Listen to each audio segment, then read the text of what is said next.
Well, February is Heart Month, and I want to shine a light on the heart and pregnancy. And while the number of pregnancy-related deaths is declining, maternal mortality rates in the U.S. continue to rise. It's more than doubled since 1987. That's according to the CDC.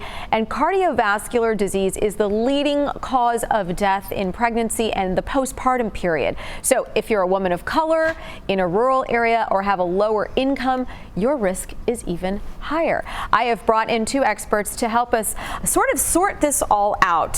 Thank you both for being here with us. Why is this happening? Thank you for having us here today.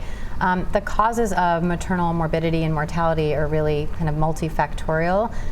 There is medical causes. There's also a lot of social determinants of health and causes that are coming together that really are putting women at risk, and so our solutions really need to think broadly about all of those aspects. And what is being done in this case to sort of reverse course?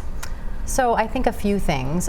Importantly, and especially in a state like Texas, maternal mortality review committees we're really trying to get at the underlying causes of these morbidities and mortalities and really think about the unique causes and opportunities that are present in every state. And I think it's also really raising a lot of awareness about some of the policies that are needed to really improve the health of women and families, especially up until that 1 year postpartum. So things like continuing Medicaid for 1 year postpartum are going to be super important to really get under this. Right, because in a lot of places it's just 60 days or so right now. Is that correct? Yes, yeah. So a fair number of women may lose their insurance within 60 days postpartum. Yeah. And so we're not even allowing access or giving women the access and the health care that they need to keep them healthy in that up to 1 year postpartum. And that I know is a recommendation that the Texas Maternal Mortality Review Committee, as well as our organization, the Society for Maternal Fetal Medicine, and many other states are recommending that we really need to continue Medicaid for at least 1 year postpartum. Yeah, certainly.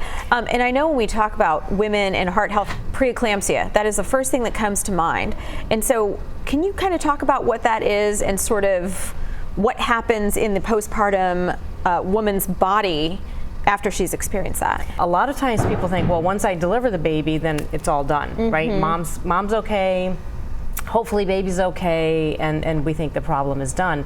But preeclampsia can actually happen postpartum. So in the next few days or weeks it can happen. And then the other piece of it, which is what's so important for Women's Heart Health Month, is to realize that we now know unequivocally that preeclampsia is a huge risk factor for a woman's long-term heart health. And I don't mean like decades later, I mean within 5 to 15 years after that pregnancy. Yeah, and we're going to post resources for you on WFAA.com. Thank you both so much for your time and for being here and for the insight into what we kind of need to wrap our brains around and sort of, like I said before, reverse course, hopefully sooner rather than later. Thank you. Thank you so much for having us. Thank you.